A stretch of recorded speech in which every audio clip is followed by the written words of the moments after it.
This is Scott the Fix-It Guy. Our goal with our videos is to empower you to be able to do the repairs on your own and save a whole lot of money and also get that great feeling of having fixed it by yourself. Here we have the classic OE error on the LG washing machine. It won't drain. This is the sound that a bad drain motor makes.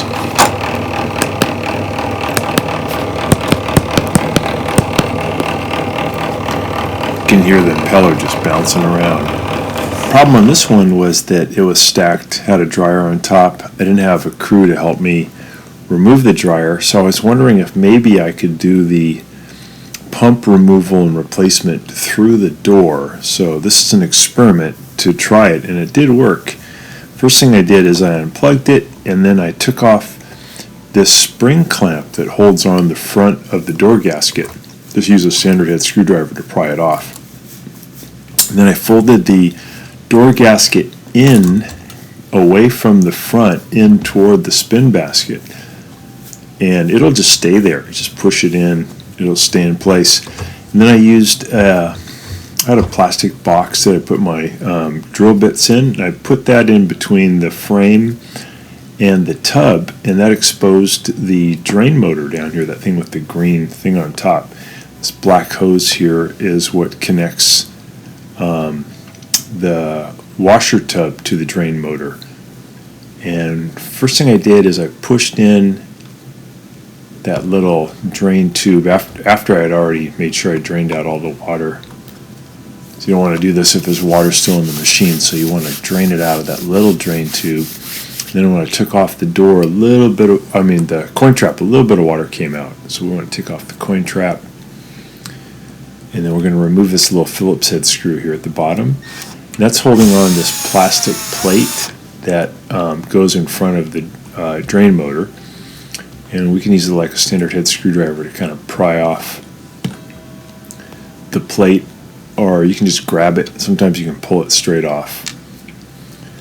Once we get the plastic plate out of the way, it exposes a couple of more screws, Phillips head screws, that are holding the pump to the front panel. We got to remove those two Phillips head screws too. So we got that little plastic plate off. And here's the two Phillips head screws here at the top. We're going to zip those off.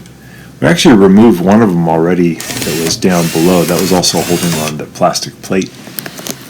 And now pretty much the whole pump assembly is loose, except we have to remove a couple of power connections, and also we have to remove a couple of hose connections. So we're getting those off, and this can all be done through that door opening.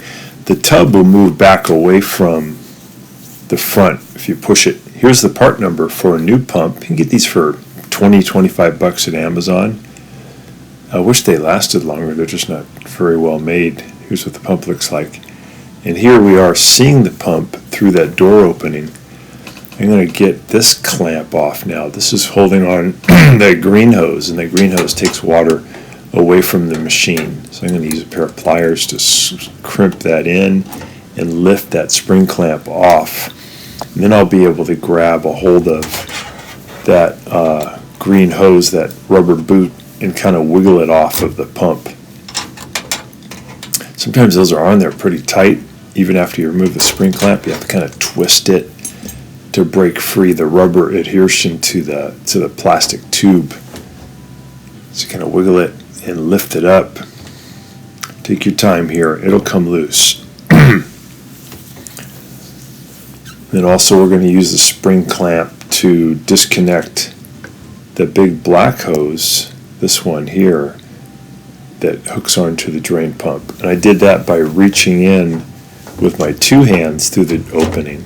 Now I'm pulling the whole drain assembly up. You have to pull pretty hard because it's kind of connected to the plastic panel, so you pull it up. This is where they have the two power connections, and we remove those. Now we can pull the whole drain assembly out. You have to move that tub away from you by pushing back as you lift the drain out. You can see in the hole where the drain used to be, there's that black tube that goes between the tub and the drain pump. And now that we have it out, we can use our Phillips head screwdriver to separate 3 Phillips head screws that are holding it on. One here, and one here. Once those screws are out, we can lift the old pump off of the pump body, the pump motor off of the pump body. Check out the orientation, though, of the pump to the pump body. It's about 45 degrees. So we remove the screws, we pull off the old pump. There's the impeller. It's just gotten loose over time. So the pump spins, but the impeller doesn't really move the water. You look inside the pump body, make sure there's nothing caught there, make sure it's clean. And now I'm going to pry off this plastic case that's on the old motor because I want to put this on the new motor. So I'm using a standard head screwdriver. I'm going to pry it off, pull it off the old one, and now I'm going to fit it onto the new one. It just goes on like a sleeve, and then you push it all the way in to where it can't go any further. And now we're going to put the new pump motor and impeller onto the pump body, also at about a 45 degree angle. So it's pointing out away from us at about 1:30 on the clock. We're going to add those 2 Phillips head screws back in, make sure they're really tight so there's no chance there's a leak. And now it's ready for us to put this back in. So we're going to push the tub away from us and you have to kind of wiggle it in. Not easy. You got to push, wiggle. It'll find its way back in, though. There is room. Get it back down into that cavity. We're going to feed that skinny little hose back through the hole in the front panel to get it out. You can see it coming out. And then we're going to kind of push the pump around the pump body to get it oriented back where it was and put the power wires back on.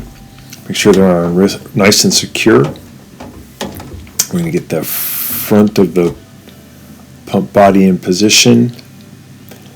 And now I'm reaching in there and I'm going to reconnect that black hose back onto the pump body.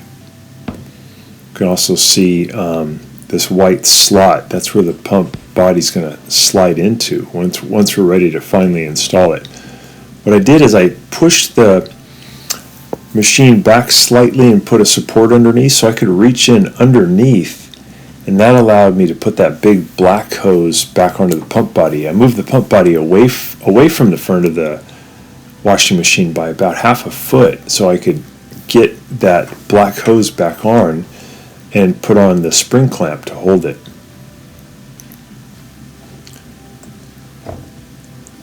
Now I'm getting the pump body back in where it should be. I'm making it slide into that white slot that we saw earlier and getting it to come all the way to the front, and I'm adding a little Phillips head screw there to hold it, and then I'll add in that second one too to really hold that into position.